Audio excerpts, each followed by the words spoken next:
وعلى آله وصحبه ya Nabi Allah wa hikam apa-apa yang sama-sama kita hormati takmir Masjid Al-Ikhlas beserta seluruh jajarannya, yang sama-sama kita hormati pengurus Majelis Taklim Purna beserta seluruh jajarannya, serta ibu sekalian beserta kajian yang insya Allah semuanya dirahmati dan diberkati oleh Allah Subhanahu wa Ta'ala. Alhamdulillah, yang pertama dan utama tentu kita senantiasa memanjatkan rasa syukur kita kepada Allah Subhanahu wa Ta'ala atas segala limpahan nikmat dan karunia-Nya kepada kita semua, sehingga pada hari ini kita bisa kembali hadir di majlis yang mulia dan berbahagia ini dalam rangka insyaallah memperhatikan silaturahmi di antara kita, dan tentu kita niatkan pula untuk tawakal ilmu. Mudah-mudahan langkah kaki kita ke majlis ini akan tercatat sebagai amal saleh yang dapat meringankan beban kita di hari kiamat nanti. Amin ya rabbal alamin.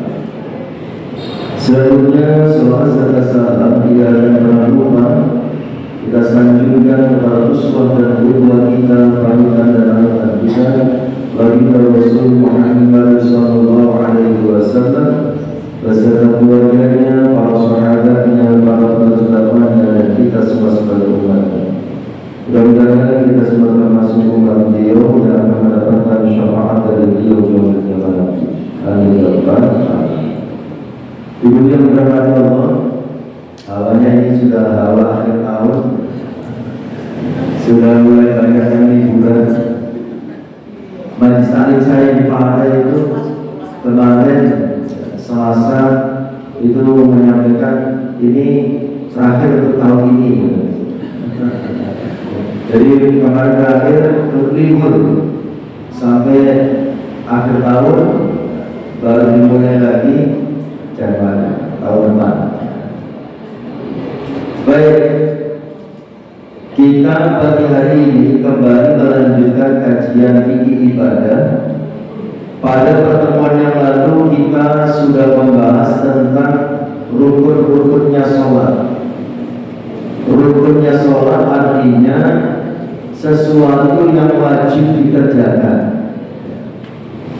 Kemarin kita sudah bahas mulai dari niat sholat, kemudian takbiratul ihram, berdiri bagi yang mampu, membaca surah Al-Fatihah, kemudian ruku, i'tidal, kemudian sujud, duduk di antara dua sujud, kemudian tahiyat akhir, kemudian salam. Ya, itu rukun sudah selesai kita bahas. Nah, sekarang kita akan membahas tentang sunnah dalam sholat.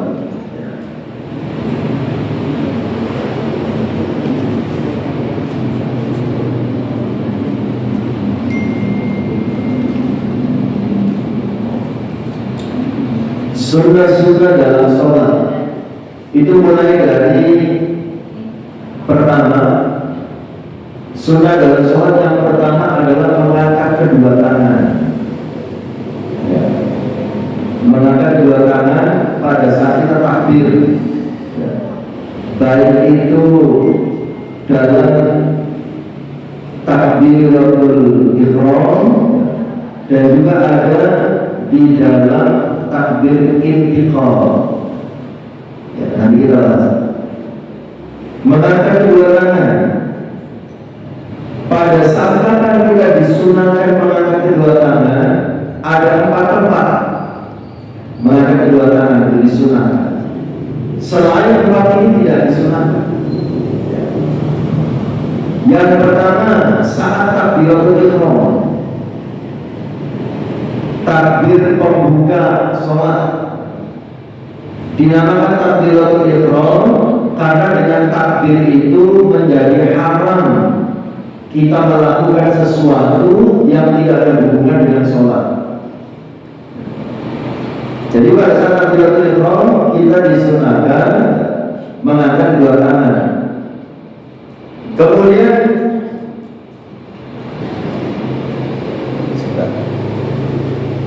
mau bersih nggak dari itu kayaknya. Bagaimana tata cara mengangkat kedua tangannya? Ini masih poin pertama ya, takbiratul ihram. Sunnah pertama mengangkat kedua tangan saat takbiratul ihram, takbir pertama saat kita memulai sholat. Bagaimana tata cara mengangkat kedua tangannya? Ada banyak riwayat hadis yang menjelaskan tata cara mengangkat kedua tangan. Nah, tata cara yang dipilih oleh mayoritas ulama adalah hendaknya seorang musholli mengangkat kedua tangannya sejajar dengan kedua pundaknya. Ya, sejajar kedua pundak. Kemudian sekiranya ujung-ujung jarinya sejajar dengan bagian atas telinganya, ujung jari sejajar dengan bagian atas telinganya. Kemudian kedua ibu jarinya sejajar dengan bagian bawah telinganya,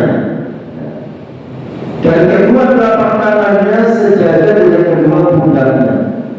Yang paling gampang kalau saya menandainya itu sangat bergerak, jempol ini nempel dengan bawah telinga. Allah, nah ini sudah. Karena tadi kan jempol sejajar dengan bawah telinga. Allah, nah ini di sini. Nah, ini lebih mudah. Sejajar dengan kedua pundak. Allah,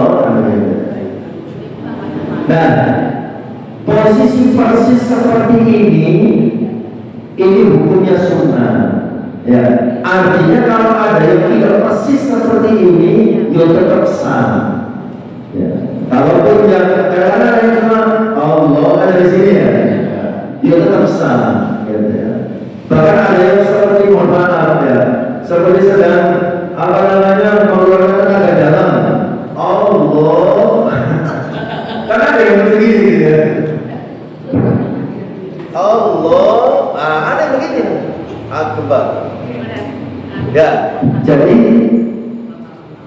idealnya berdasarkan rangkuman beberapa hadis yang dirangkum oleh Imam Syafi'i dari beberapa hadis seperti tadi.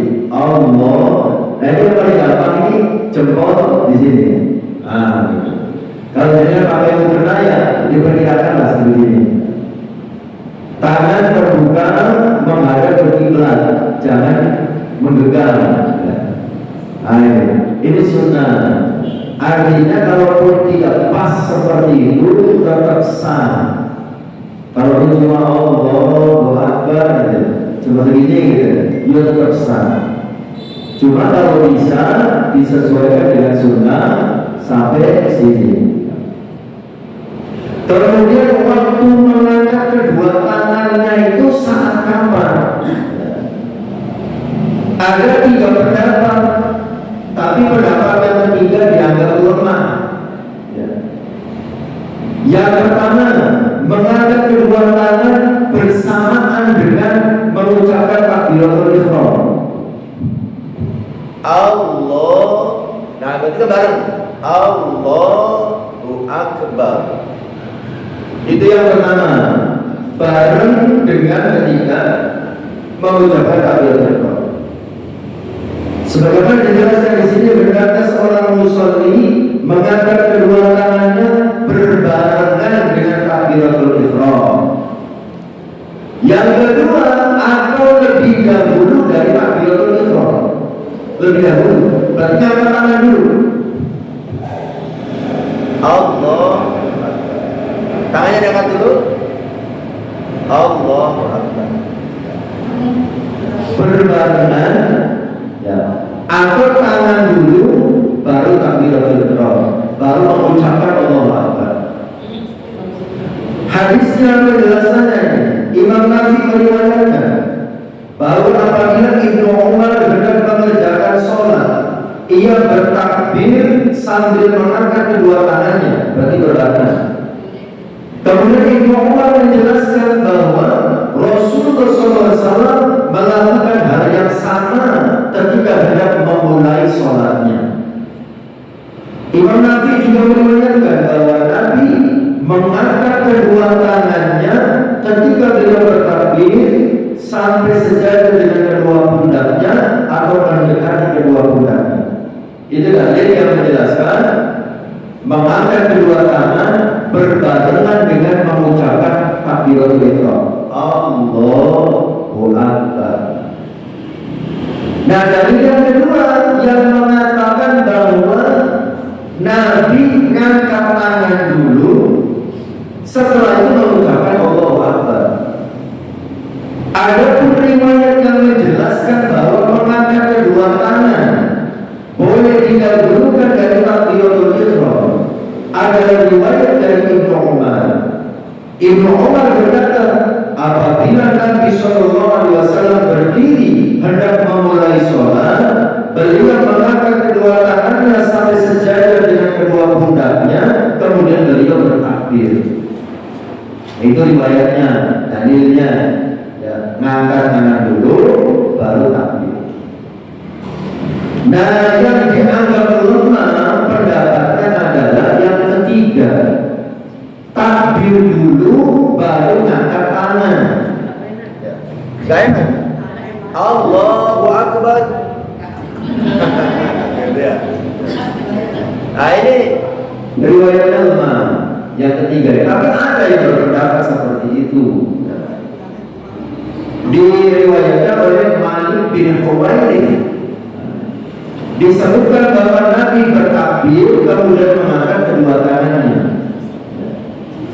Tapi kata Imam Ibnu Hajar, aku tidak menemukan ulama yang berpendapat bahwa takbiratul ihram didahulukan daripada mengangkat kedua tangan. Jadi dianggapnya lemah pendapat yang ketiga. Oke, selesai satu poin. Jadi sunnah mengangkat kedua tangan yang pertama saat takbiratul ihram. Itu yang pertama. Yang kedua, sunnah mengangkat tangan pada saat melakukan ruku. Mau ruku. Seumpama selesai baca ayat lam yalid wa lam yulad wa lam yakul lahu kufuwan ahad. Allahu Akbar. Nah, ruku.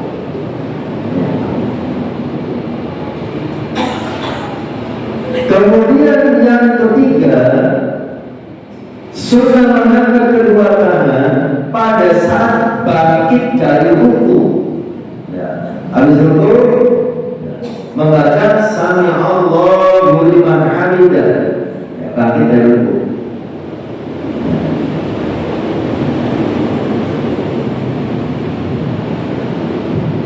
Kalau nanti, ya, pertama Allahu Akbar. Ya, setelah itu Allahu Akbar. Yang kedua, yang ketiga Sami Allahu liman hamidah. Nah, sudah tiga ya. Dalilnya disebutkan Ibnu Umar berkata, apabila Nabi SAW berdiri hendak memulai sholat, beliau mengangkat kedua tangannya sampai sejajar dengan kedua pundaknya, kemudian bertakbir. Apabila hendak melakukan ruku, beliau kembali mengangkat kedua tangannya seperti itu. Kemudian ketika beliau mengangkat kepalanya bangkit dari ruku, beliau kembali mengangkat kedua tangannya sambil mengucapkan Sami Allahu liman hamidah Rabbana walakal hamd. Itu sudah tiga. Yang keempat, sunnah mengangkat kedua tangan adalah pada saat bangkit memasuki rakaat ketiga. Ya, mau rakaat ketiga berarti habis tahiyat awal, rakaat kedua bangkit menuju rakaat ketiga, itu mengangkat kedua tangan. Habis tahiyat awal gitu ya. Kemudian Allah Akbar. Menuju rakaat tiga. Ya. Dari rakaat kedua menuju rakaat ketiga. Itu sunnah mengangkat kedua tangan. Dalilnya Ibnu Umar mengungkapkan bahwa Imam Nawawi meriwayatkan bahwa apabila Ibnu Umar bangkit dari rakaat yang kedua, ia mengangkat kedua tangannya. Kemudian Ibnu Umar mengungkapkan bahwa hal itu dilakukan oleh Nabi Shallallahu Alaihi Wasallam. Ya, itu sunnah mengangkat kedua tangan di 4 tempat ya. Pertama saat takbiratul ihram, yang kedua saat mau ruku, yang ketiga bangkit dari ruku, yang keempat bangkit dari rakaat kedua menuju rakaat ketiga. Kemudian antara laki-laki dan perempuan dalam masalah mengangkat kedua tangan itu standarnya sama. Ya. Jadi tidak ada bedanya. Jadi bukan berarti kalau perempuan harus lebih imut, semuanya tidak harus.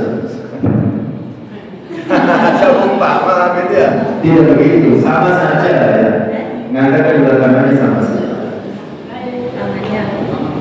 Kemudian yang berikutnya, yang kedua, sunnah yang kedua. Sunnah yang pertama tadi mengangkat kedua tangan. Sunnah yang kedua adalah meletakkan tangan kanan di atas tangan kiri, sedekap maksudnya. Ya.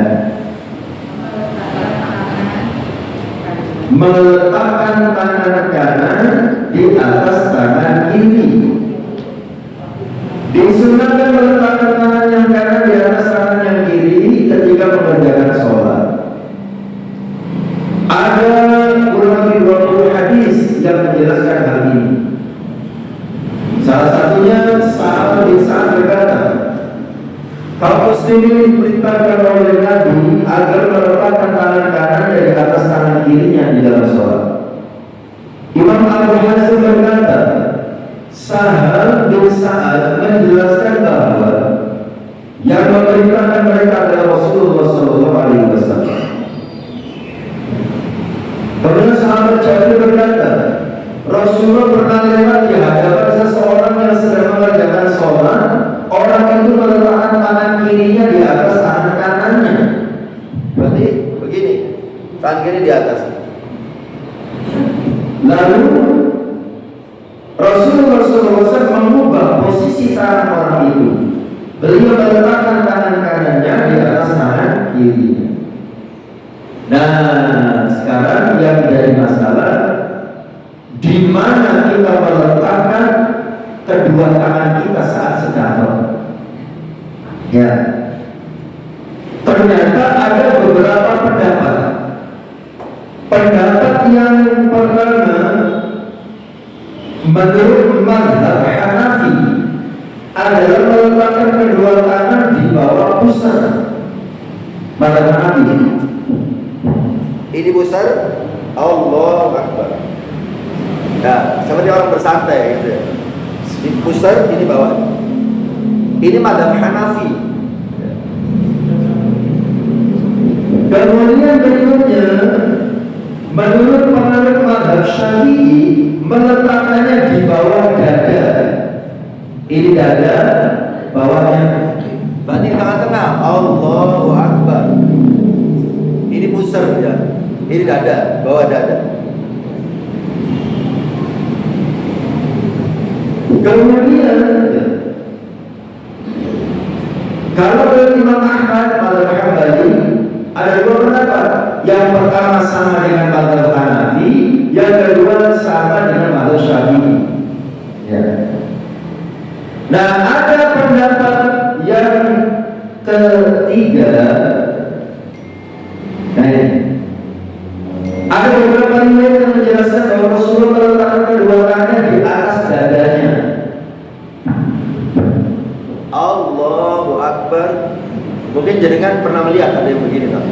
Ya, ya kan? Nah ini. Jadi ada 3 macam. Allahu Akbar Hanafi, Allahu Akbar Syafi'i, Allahu Akbar Maliki. Ya, pada Maliki. Sini.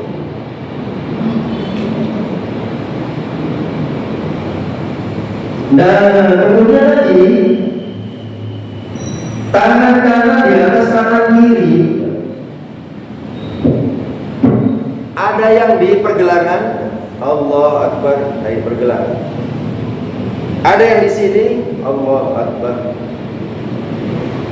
Dan ada yang kalau di dada nggak bisa di pergelangan, mesti di atas, Allah. Kalau dipaksa di pergelangan, posisi di sini susah, nanti ya begini, ya kan?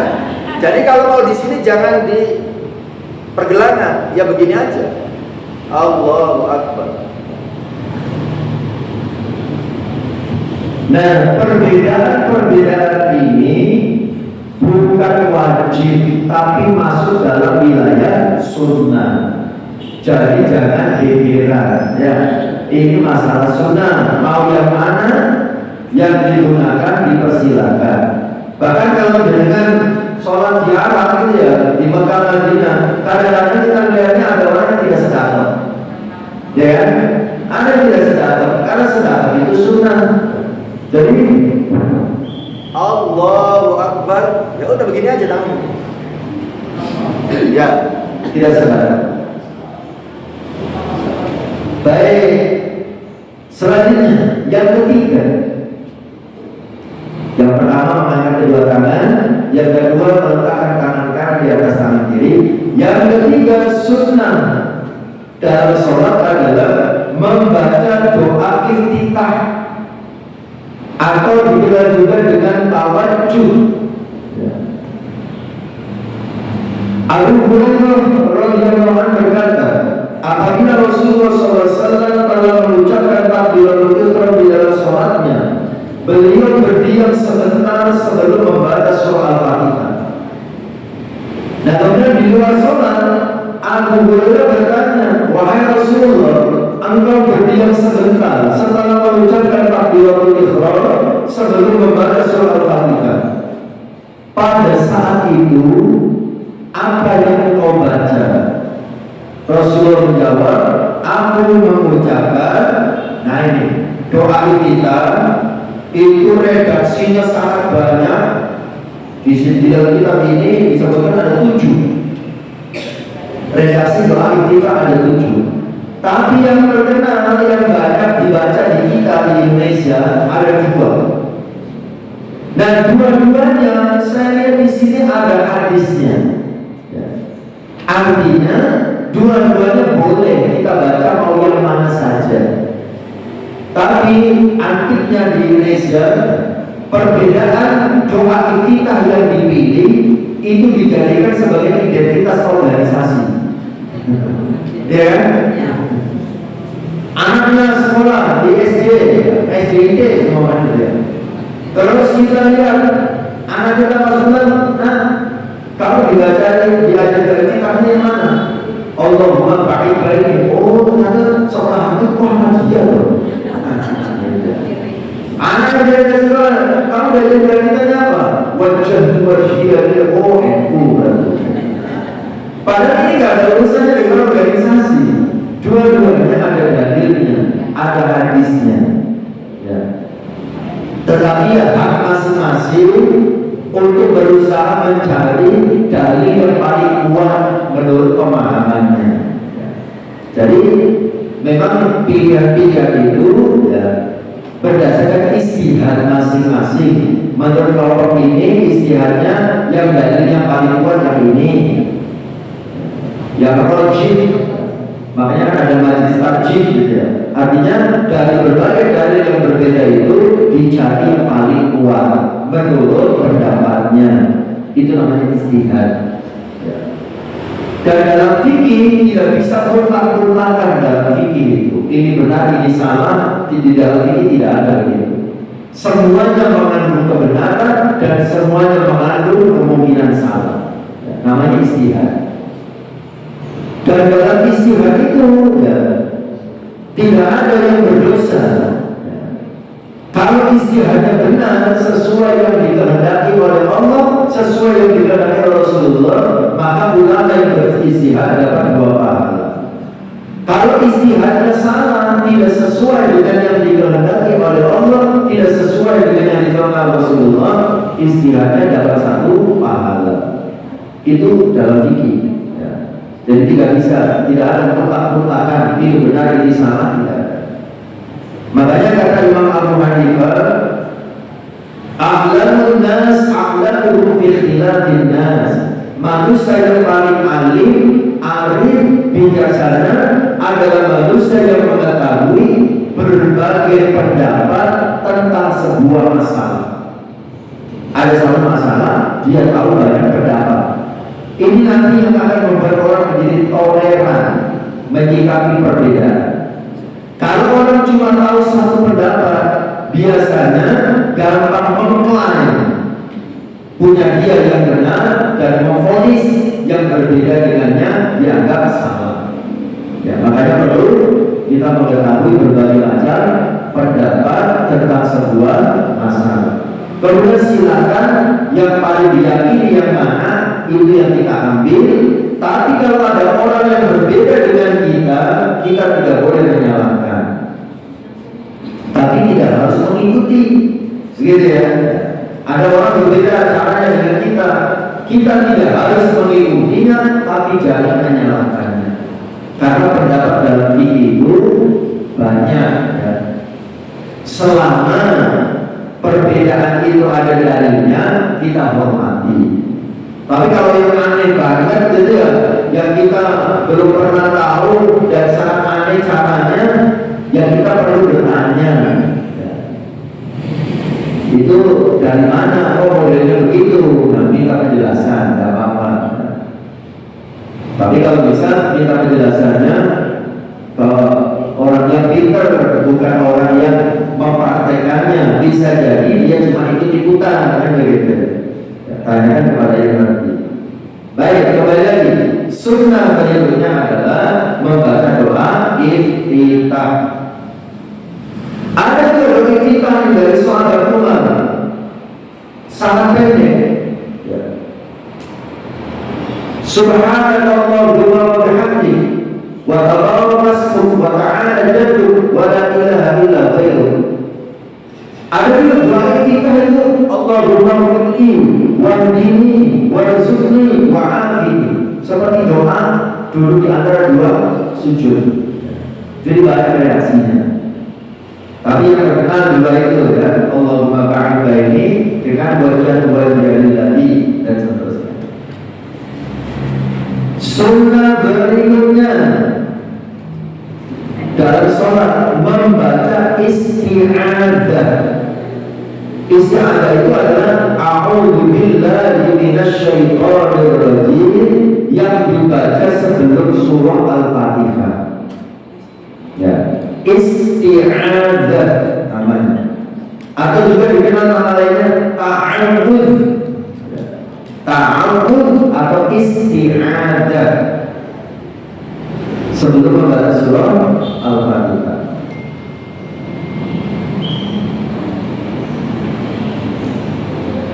Dalilnya mana membaca isti'adzah itu dalam Al-Quran surah An-Nahl ayat 98.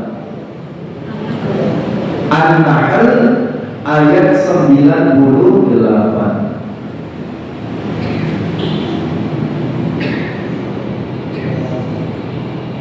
Coba kita lihat ayatnya. Qaidah Al-Quran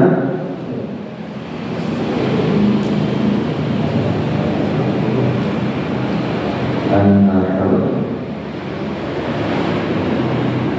ayat 98.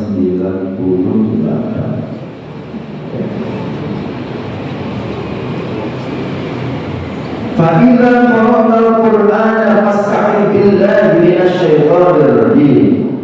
Fa'idza qara'ta al-Qur'ana, maka apabila engkau Muhammad hendak membaca Al-Quran, fasta'idz billahi minasyaitonir rajim, mohonlah perlindungan kepada Allah dari godaan setan yang terkutuk. Nah, itu dalilnya. Fa'idza qara'ta al-Qur'ana fasta'idz billahi minasyaitonir rajim. Jadi setelah membaca doa iftitah, ya, sebelum baca Al-Fatihah membaca a'udzu billahi minasyaitonir rajim, bismillahirrahmanirrahim, kemudian Al-Fatihah.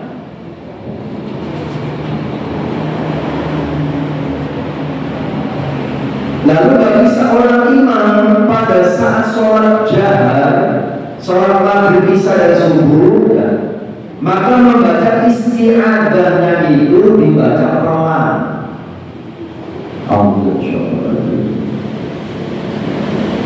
Ada kalanya di sini juga pelan. Bismillahirrahmanirrahim. Alhamdulillah. Jadi isti'adzah dibaca pelan. Seorang musolli disunahkan membaca isti'adzah dengan suara pelan.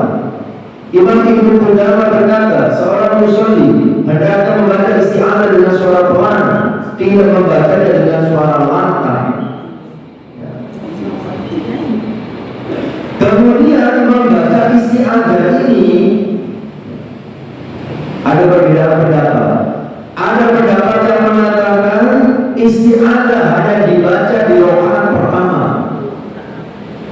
Tapi ada juga yang mengatakan isti'adzah dibaca di dalam semua rakaat. Saya baca di buku Tarjih Muhammadiyah, saya punya bukunya. Itu disebutkan di situ sunahnya di semua rakaat. Berdasarkan pengumuman dalil. Kan dalilnya itu fa'idza qara'al Qur'ana fasta'idz billahi minasyaitonir rajim. Pokoknya mau baca Al-Quran, bacalah ta'awudz. Tidak dijelaskan di rakaat 1, 2, 3, atau 4. Berdasarkan pengumuman dalil, maka disunahkan dibaca di semua rakaat. Tapi dalam kitab ini ya, disebutkan hanya disunahkan pada rakaat pertama. Penjelasannya, membaca isti'adzah hanya disunahkan pada rakaat yang pertama. Abu Hurairah radhiyallahu berkata, apabila Rasulullah SAW bangkit memasuki rakaat yang kedua, beliau membuka bacaan Al-Quran dengan Alhamdulillahirabbil alamin. Beliau tidak berdiam terlebih dahulu. Nah, ini dalilnya.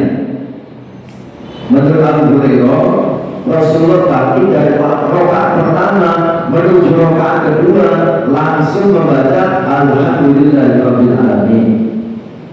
Tidak ada ta'awudz, bahkan tidak ada bismillah, hanya langsung alhamdulillah. Ya.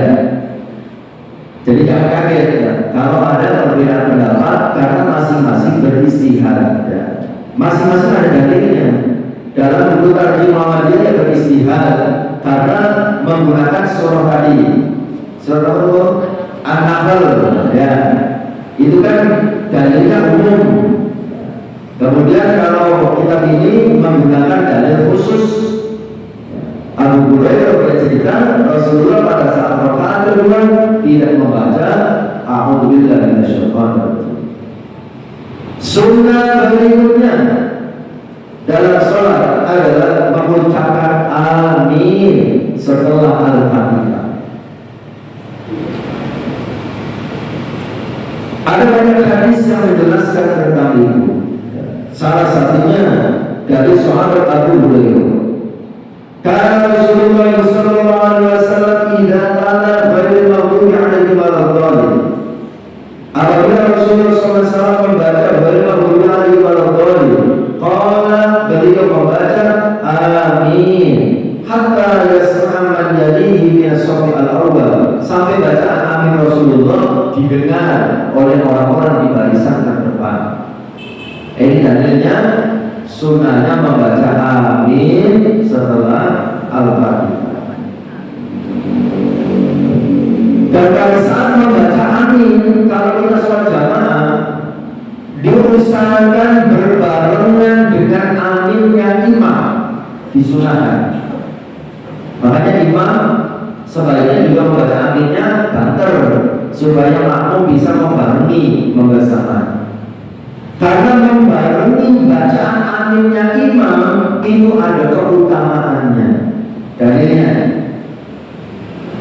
Rasulullah SAW bersabda, "Idza qala al-imamu ghairil maghdubi 'alaihim waladdallin, faqulu, maka kalian ucapkan amin.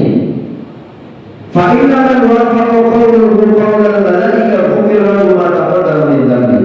Kalau makmumnya membaca amin bersamaan dengan aminnya malaikat, maka Allah akan mengampuni dosa yang telah lalu. Apa hubungannya malaikat di situ. Karena malaikat ketika imam membaca amin, membaca bermaksud al-Dhalin, malaikat mengamini amin. Maka pada saat malaikat amin, kita mendapatkan pertolongan, diampuni dosa-dosa.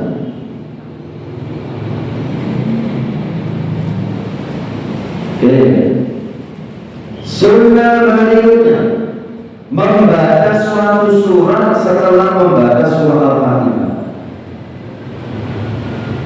Oh iya, amin itu artinya adalah istajib du'ana, ya Allah kabulkanlah doaku. Makanya orang berdoa diamini karena amin artinya istajib du'ana, ya Allah kabulkan doa kami. Baik, sunnah berikutnya membaca satu surat setelah Al-Fatihah. Itu juga sunnah.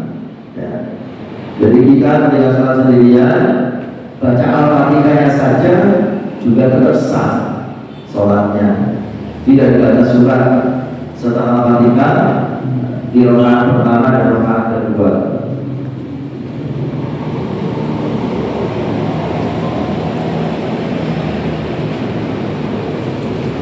Di dalam kitab ini sebetulnya dijelaskan, dicontohkan surah apa yang dibaca oleh Rasulullah saat sholat subuh, saat zuhur, asar, maghrib, isya, itu ada contohnya semuanya. Tapi ini sunnah, maksudnya kalau surat yang dibaca tidak seperti yang dicontohkan oleh Rasulullah karena kita tidak hafal, ya boleh surat apapun yang kita hafal. Seperti umumnya kalau yang hafalnya triple kul, ya boleh. Triple kul, Kulullah, Kulullah berfalak, Kulullah berbinas, muter-muter itu saja, dia tidak apa-apa, boleh. Wong tidak baca pun tetap sah sholatnya. Tapi kalau baca ayat tentu mendapatkan pahala lebih dibandingkan yang tidak membaca ayat. Oke, kemudian sunnah berikutnya dalam sholat adalah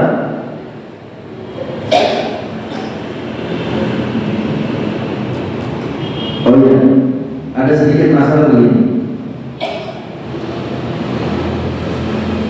Mungkin kita baru mendengar permasalahan ini tentang apakah makmum boleh membaca surat baik itu Al-Fatihah ataupun surat yang lainnya setelah imam selesai membaca Al-Fatihah. Intinya maksudnya adalah pada saat kita sholat berjamaah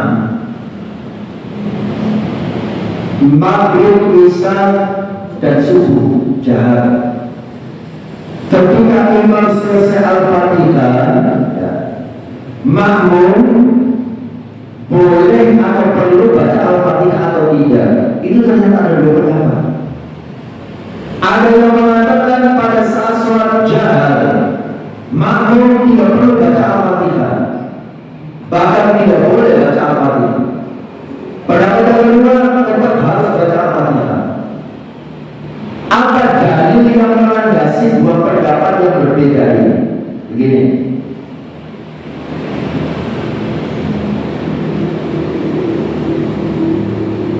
yang berpendapat bahwa ketika imam selesai membaca Al-Fatihah, makmum tidak boleh baca Al-Fatihah. Dalilnya dalam surat Al-A'raf ayat 7. Kita cek. Al-A'raf ayat 7. Dan di dalam surat Al-A'raf ayat 7, Allah Subhanahu wa ta'ala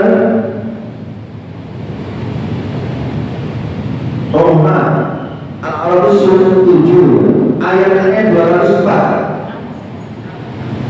Al-A'raf surat ke-7, tapi ayat yang dimaksud ayat 204. Nah, ini timbul tenggelam suaranya. Apa ada yang lain?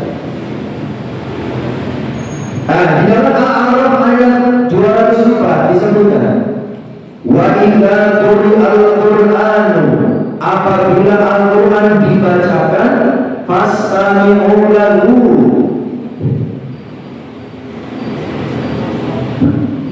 maka kalian dengarkanlah, wa ansitu, dan kalian diamlah, la'allakum turhamun, agar kamu mendapatkan rahmat. Begini, pada saat kita sholat berjamaah, imam membaca Al-Fatihah, berarti imam itu kan membaca surat Al-Quran, ya kan? Ada perintah apabila Al-Quran dibacakan, kalian dengarkan, kalian diam. Makanya makmum diam. Setelah imam selesai membaca surat Al-Fatihah, imam membaca surat yang lain, ya kan? Ya, surat apa saja. Berarti saat itu sedang dibacakan Al-Quran. Nah, berdasarkan ayat ini, apabila Al-Quran dibacakan, maka kita harus diam mendengarkan. Maka menurut satu pendapat, berdasarkan pemahaman terhadap ayat ini, makmum tidak boleh membaca Al-Fatihah, harus diam. Ya, alasannya tadi, alasannya karena ada perintah dari Allah. Ya, apabila Al-Quran dibaca, maka tidak boleh bicara apa-apa, harus diam. Ya. Yang kedua, alasannya karena bacaan Al-Fatihahnya makmum sudah diwakili oleh bacaan Al-Fatihahnya imam. Ini menurut satu pendapat. Ya, mungkin kita baru dengar pendapat ini, tapi di dalam kitab-kitab fikih dijelaskan ada pendapat itu. Pendapat yang kedua, makmum tetap membaca surat Al-Fatihah berdasarkan dalilnya, la sholata liman lam yaqra bi Fatihatil kitab. Sholat seseorang tidak sah kalau dia tidak membaca surat Al-Fatihah. Nah, begitu. Jadi kalau kelompok yang pertama yang mengatakan tidak boleh baca Al-Fatihah, dalilnya ada hadis begini: idza kabbara al-imamu fakabbiru, apabila imam bertakbir kalian bertakbir, wa idza qara'a fa'ansitu, apabila imam membaca Al-Qur'an maka kalian diamlah. Dalil yang kedua, man kana lahu imamun fa qira'atul imam lahu qira'atan, barang siapa yang bermakmum di belakang seorang imam, maka bacaan imam merupakan bacaannya juga. Ada dalilnya. Dua-duanya, dua kelompok yang berbeda ini sama-sama ada dalilnya. Jadi tidak perlu gegeran. Yang penting perbedaan itu dua-duanya disampaikan berdasarkan dalilnya. Yang jadi masalah itu kadang-kadang dia hanya setuju dengan salah satu pendapat, akhirnya hanya pendapat itu yang disampaikan dengan dalilnya, pendapat yang satu yang tidak disampaikan dalilnya, seolah-olah tidak ada dalilnya. Itu tidak boleh. Jadi dua-duanya harus disampaikan berdasarkan dalilnya masing-masing. Nah, kalau kita terserah, kadang-kadang kita itu berdasarkan kebiasaan, udah biasa baca Al-Fatihah, kalau nggak baca itu kayaknya nggak enak gitu ya, nggak mahram gitu. Tapi kalau yang dari awal belajar, mendapatkan informasi ini dan dia biasa mempraktekkan tanpa baca Al-Fatihah, maka dia nyaman saja. Ya, jadi terserah, masing-masing ada dalilnya dan ada ulama yang berpendapat dia yang bertanggung jawab. Ya. Kalau terjadi benar atau salah, nah, kita tidak ada tanggung jawab. Kita orang awam mengikuti ulama yang memiliki ilmu. Baik, itu ya. terkait dengan membaca Al-Fatihah pada saat sholat berjamaah. Oh iya, satu lagi terkait dengan hal ini. Ada ulama yang mencoba menggabungkan dua pendapat yang berbeda ini. Ya. Jadi pendapat yang pertama kan nggak boleh baca Al-Fatihah karena dia harus mendengarkan bacaan Quran imam. Pendapat yang kedua harus baca Al-Fatihah karena tanpa Al-Fatihah sholat tidak sah. Kan begitu. Nah, ada pendapat yang ketiga yang menggabungkan keduanya. Bagaimana caranya? Ketika imam selesai Al-Fatihah waladhdallin amin, imamnya diam sebentar untuk memberikan kesempatan makmum membaca Al-Fatihah. Diperkirakan makmum selesai baca Al-Fatihah, baru imam membaca surat yang lain selain Al-Fatihah itu. Ada yang mempraktikkan begini. Saya menemukannya ya, di di Cirebon, waktu saya mondok di Cirebon. Tapi katanya di sini di masjid Mas mampir dari Rohman apa itu yang biasa bawa ikan itu, katanya juga mempraktikkan hal itu. Ya, juga jangan kaget ketika kita tahu ini kok berapa kok menengahin kan begitu ya. Oh itu lali kalau suratnya itu bukan lali, memang sengaja dia untuk memberikan kesempatan makmum membaca Al-Fatihah. Ya. Baik, sunnah berikutnya dalam sholat adalah takbiratul intiqal. Takbiratul intiqal. Jadi takbir itu ada dua, ada takbiratul ihram.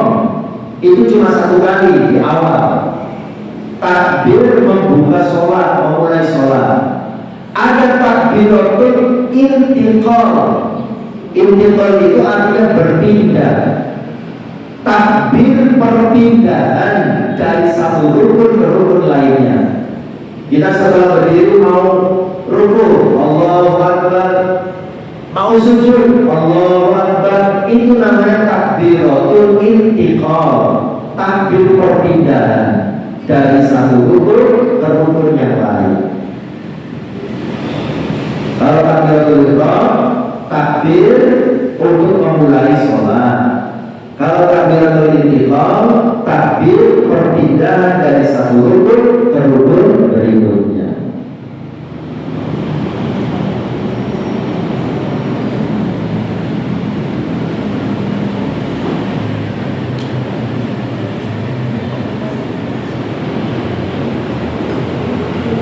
Oke.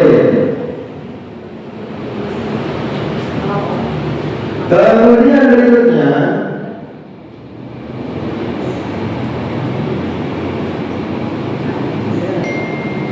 sunnah berikutnya adalah tentang cara melakukan ruku. Cara melakukan ruku itu sunnah. Yang menjadi rukun adalah rukunnya. Rukun itu rukun, tapi caranya sunnah. Penjelasannya begini. Yang wajib dilakukan ketika mengerjakan rukun adalah membungkukkan tubuh dengan kedua tangan berpegang pada kedua lutut. Yang wajib cuma itu. Pokoknya membungkukkan badan, tangan ditaruh di lutut. Yang rukun seperti itu. Nah, sunnahnya bagaimana? Sunnahnya adalah mensejajarkan kepala dengan bokongnya lurus, ya. Kemudian bertumpu dengan kedua tangan di atas kedua lutut, menjauhkan kedua tangan dari kedua lambungnya, membentangkan jari-jari tangannya di atas lutut, ya.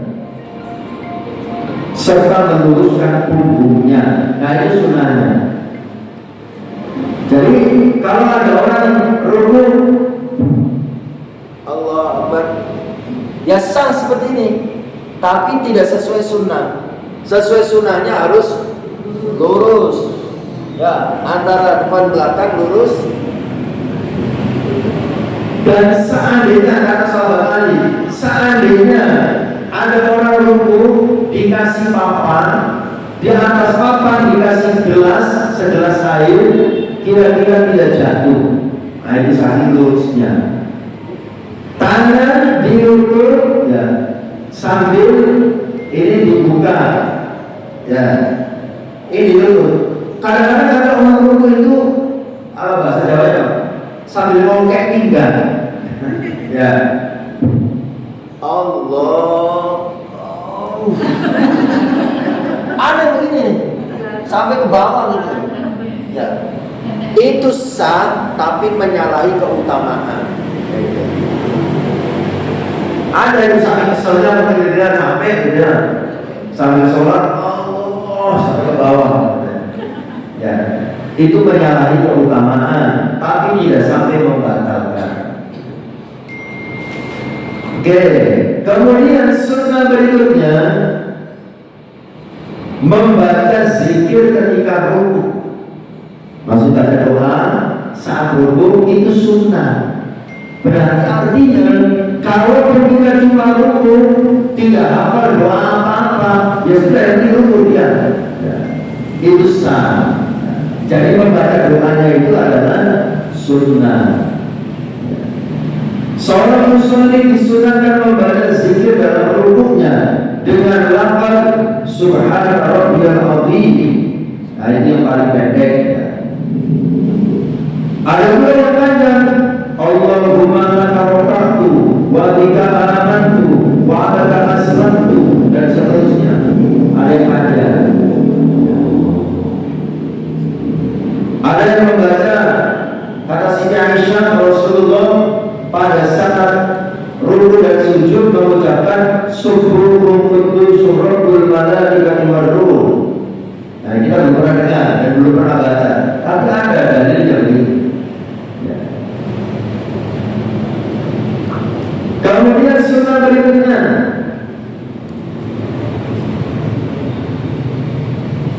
bacaan zikir ketika bangkit dari ruku dan ketika melakukan i'tidal itu sunnah. Bacaan zikir bangkit dari ruku dan ketika melakukan i'tidal. Seorang musolli ini menurut satu pendapat, seorang musolli baik sebagai imam atau sebagai makmum ataupun sholat sendirian, ketika bangkit dari ruku disunahkan mengucapkan Sami Allahu liman hamidah. Menurut satu pendapat, mau sebagai imam, sebagai makmum atau sholat sendirian, pokoknya bangkit dari ruku membaca Sami Allahu liman hamidah, kemudian berdoa ketika sudah tegak berdiri, Rabbana walakal hamd, atau Allahumma Rabbana walakal hamd, atau yang panjang. Itu satu pendapat. Pendapat yang kedua, ya, apabila dia menjadi makmum, maka tidak perlu membaca Sami Allahu liman hamidah, tapi langsung membaca Rabbana walakal hamd. Jadi ketika imam bangkit Sami Allahu liman hamidah, kita ikut bangkit. Setelah berdiri tegak membaca Rabbana walakal hamd. Itu beberapa. Kalau pendapat pertama, makmum pun membaca Sami Allahu liman hamidah. Pendapat yang kedua, makmum tidak perlu membaca Sami Allahu liman hamidah, langsung zikir Rabbana walakal hamd. Dan kadang-kadang di Indonesia ini pun menjadi identitas organisasi. Ya, anaknya, nah saya sholatnya gimana?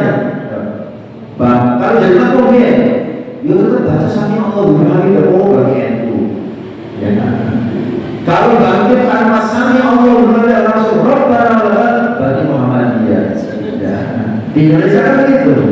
Asal ada perbedaan dijadikan sebagai identitas organisasi. Padahal tidak ada hubungannya. Sebelum organisasi ada, di zaman Nabi sudah ada perbedaan itu. Ya. Nah kemudian sunnah berikutnya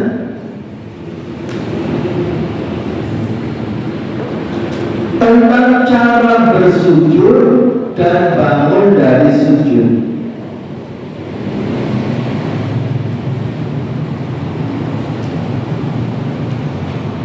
Cara bersujud dan bangun dari sujud itu ada sunnahnya.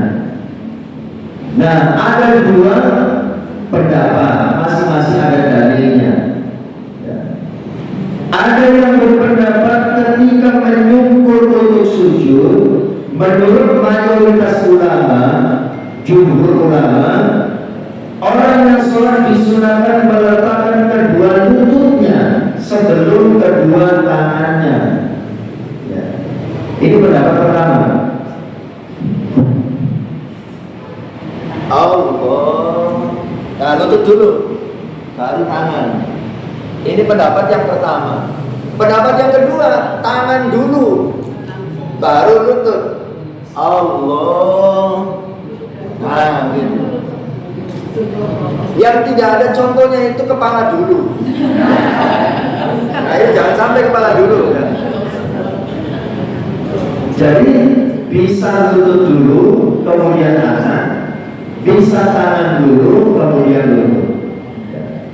Begitu pula bangun dari sujud, ya, menuju rakaat berikutnya juga ada dua pendapat. Ada yang tangan dulu, ada yang lutut dulu. Bangkit dari sujud. Pertama sujud dulu ya. Allah. Nah, bangkit dari sujud juga ada dua macam. Ada yang tangan dulu. Nah, begitu ya. Ada yang lutut dulu. Nah, gitu. Itu dua-duanya ada dalilnya. Ya. Baik. Jadi pendapat yang pertama tadi ketika menyungkur untuk sujud, menurut mayoritas ulama disunahkan meletakkan kedua lututnya sebelum meletakkan kedua tangannya.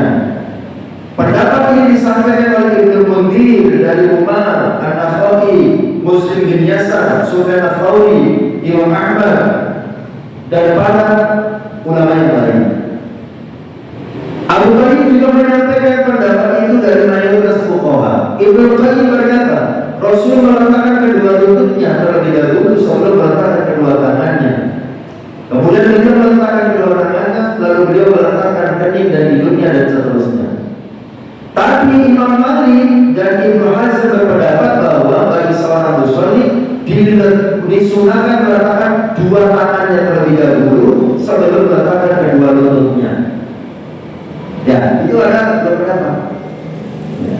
Boleh dua-duanya. Nah, kemudian cara sujud itu maksudnya baca sujudnya.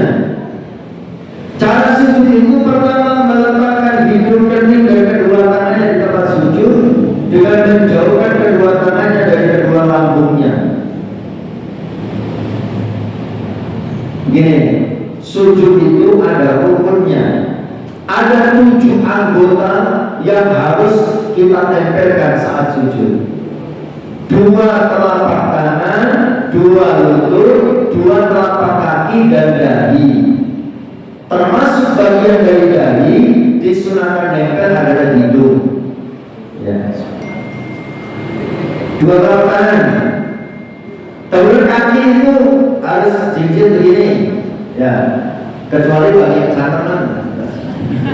Kalau yang normal begini. Tapi kalau yang sangulatnya umatnya jangan dipaksa. 7 nempel. Nah, mengenai dahi, ya. Ini kalau dalam mazhab Syafi'i, fikih mazhab Syafi'i, dahi ini harus terbuka. Nah, begini. Tidak boleh tertutup atau terhalangi apapun. Makanya bagi yang bermadzhab Syafi'i itu harus hati-hati, terutama ibu-ibu. Ibu-ibu suka pakai ruku atau mukena sambungan. Kemudian pada saat sujud mukena bagian atas melambai ke depan, dia sujud di atas mukenanya. Kalau dalam fikih mazhab Syafi'i tidak sah. Kita dilarang bersujud di atas pakaian yang kita pakai. Ya, itu fikih mazhab Syafi'i. Fikih mazhab yang lain tetap boleh. Jadi ada perbedaan. Oke. Jadi, nah kemudian lagi bagi masyarakat hati-hati ya pada saat sholat. Ada yang dahinya tertutup oleh mukena, tapi bawah dagunya kelihatan. Ini aurat tuh bagaimana dengan ini? Bawah dagu. Maka akan lebih baik mukena itu ditarik ke atas, dagunya yang tertutup. Ini tidak apa-apa, dagunya akan tertutup ke atas begini. Jadi nggak usah mikir, Ustaz nggak modis, bukan masalah modis nggak modis. Ini masalah sadar dasarnya sholat. Jangan kalau dagunya bawah kelihatan, ini aurat ini bagi panjangnya. Ya, itu bisa batal karena tidak menutup aurat. Jadi mendingan ini agak ke atas, mukenanya agak ke atas ke sini, dahinya yang dibuka, bukan malah dahinya ditutup, kemudian ininya ketarik ke sini. Ini yang kelihatan. Aurat ini bagi panjangnya ketika sholat ini bisa tidak sah. Ya, jadi yang ditutup, mendingan agak ke atas. Ya, mukenanya, nggak apa-apa dagunya ketutupan. Siapa juga yang mau lihatin itu, polis nggak kelihatan gitu. Ya, kembali dagunya kelihatan, dahinya kelihatan, dagunya yang ditutup. Oke. Kemudian sunnah berikutnya.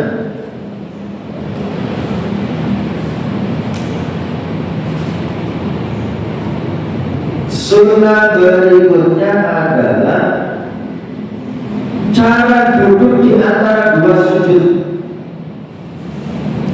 Cara duduk di antara dua sujud itu sunnah. Menurut tuntunan sunnah, ketika musolli duduk di antara dua sujud, hendaklah dia melakukan duduk iftirash.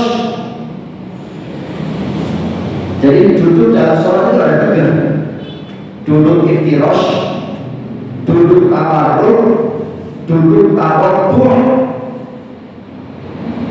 Duduk iftirash yaitu dengan membengkokkan telapak kaki kirinya, membentangkannya, lalu duduk di atasnya dengan menggunakan telapak kaki kanan dan menghadapkan ujung jari kaki. Maksudnya begini, duduk iftirash, duduk takbir pertama ya.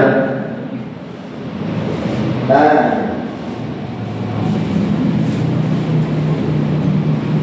ini namanya duduk iftirash. Jadi kita duduk di telapak kaki kiri. Kemudian ini jinjit begini. Ini idealnya begini, sunnahnya begini. Tapi kan ada juga yang jari-jarinya sudah kaku karena sakuran gitu ya. Ya, begini nggak apa-apa. Atau ada juga yang begini. Ya. Tapi yang ideal adalah begini. Ini namanya iftirash. Ya. Kalau yang satunya tawarruk, ini yang begini. Nah ini tawarruk. Ini bagian akhir. Dan ada duduk tawaddu'. Duduk tawaddu' itu begini. Ini bagi orang yang sakit. Ya. Duduk tawaddu' begini, bersila. Ya. Duduk tawaddu'. Karena orang sakit bebas, senyaman dia gitu. Oke, jadi duduk di antara dua sujud adalah duduk iftirash.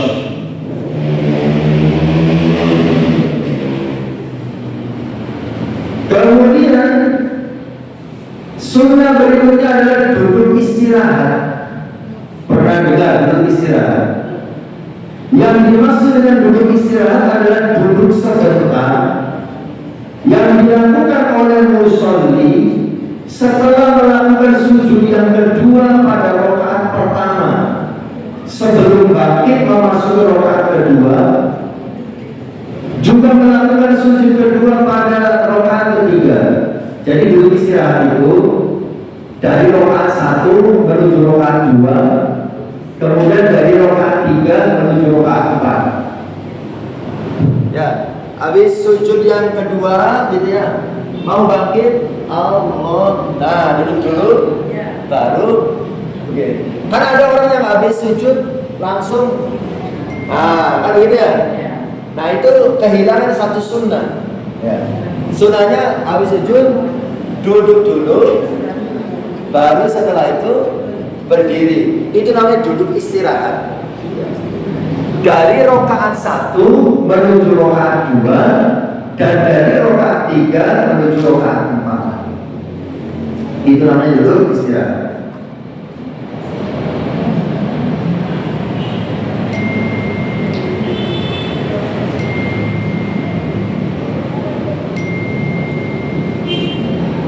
Waktunya habis belum? Oke, kita lanjutkan tahun depan. Ya, ini selesai. Sebelum ada kusnya. Oh iya, hadiahnya. Oh, iya.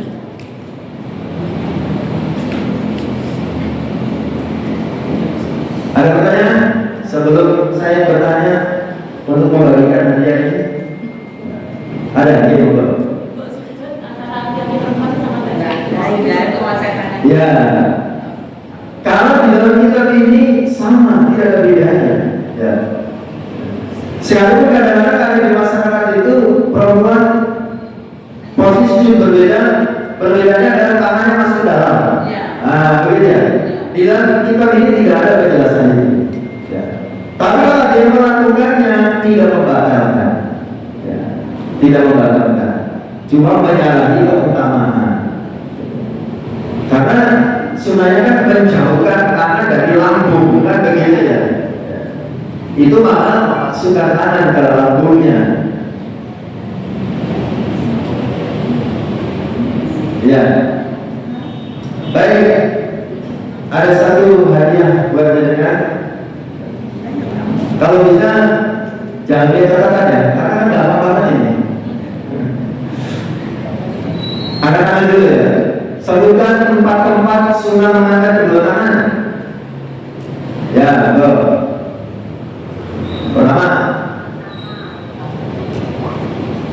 kapan? Ali.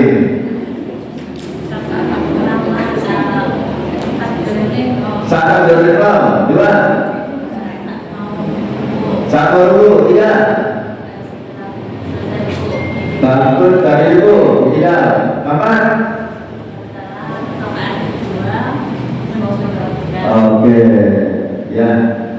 Takbiratul ihram, mau ruku, bangkit dari ruku, bangkit menuju rakaat ketiga. Itu sunnah mengangkat kedua tangan. Baik, bismillah, ini saja yang bisa disampaikan. Kurangnya saya mohon maaf. Silakan ditutup MC dari saya cukup sekian. Assalamualaikum warahmatullahi wabarakatuh.